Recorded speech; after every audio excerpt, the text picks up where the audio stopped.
নমস্কার, রারবান গার্ডেনিং চ্যানেলে আপনাদের স্বাগত। এইটা আমি এই মুহূর্তে আপনাদের সামনে কিভাবে ড্রাগন গাছের পরাগ মিলন করতে হয় বা পরাগায়নটা করতে হয় সেটা আপনাদের সামনে দেখাচ্ছি। এই ফুলটা মোটামুটি আপনি যেদিন ফুটবে সেই দিন বিকেলের মধ্যে দেখবেন যে চারপাশটা একটু হলদে বর্ণের এবং সাদা সাদা বর্ণের একটু হয়ে গেছে, মানে ফেটে ফেটে যাচ্ছে। তখন বুঝবেন যে ওই দিন রাত্রিবেলায় ফুলটা ফুটবে। মোটামুটি রাত্রি 8টা থেকে 10টা, 10:30টার মধ্যে ফুলটা নর্মালি ফোটে। তো এবার হচ্ছে এখানে দেখুন, এই যে আমি একটা তুলি নিয়েছি আর সাথে একটা এরকম একটা প্লাস্টিকের ট্রে নিয়েছি।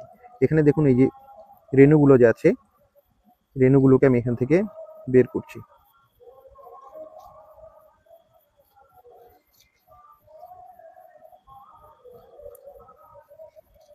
রেণুগুলোকে এভাবে ঝেড়ে ঝেড়ে এখান থেকে বের করবেন।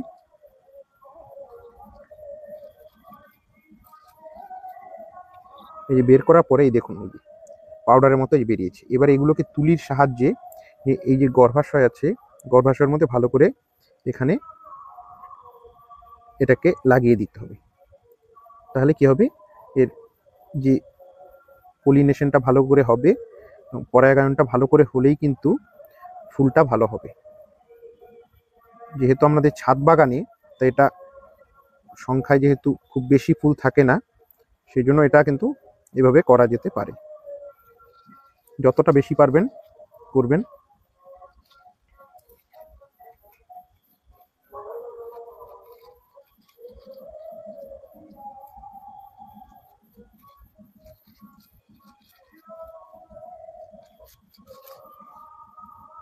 এই দেখুন এই যে পাউডারের মতো দেখা যাচ্ছে, এগুলোকে তুলির সাহায্যে নিয়ে এখানে লাগিয়ে দিতে হবে।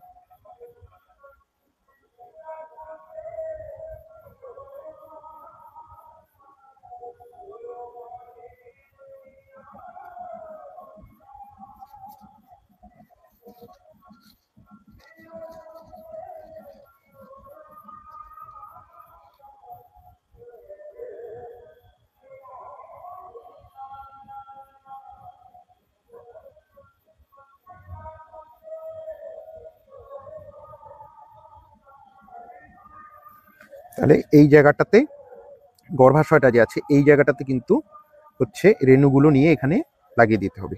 আর সব থেকে বড় কথা, এটা আজকে রাতের মধ্যে ফুলটার এই পরাগায়নটা হয়ে গেল, কালকে সকাল থেকে এটা আস্তে আস্তে যখন সূর্যের আলো পড়বে তখন এটা বুঝতে শুরু করবে।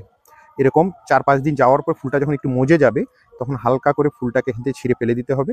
শুধু যে ওর যে গর্ভাশয়ের যে দণ্ডের মতো একটা অংশ থাকবে সেটা থাকবে, আর এর পেছনের অংশে তখন কিন্তু আস্তে আস্তে হচ্ছে আপনার এখান থেকে ফলে কনভার্ট হবে।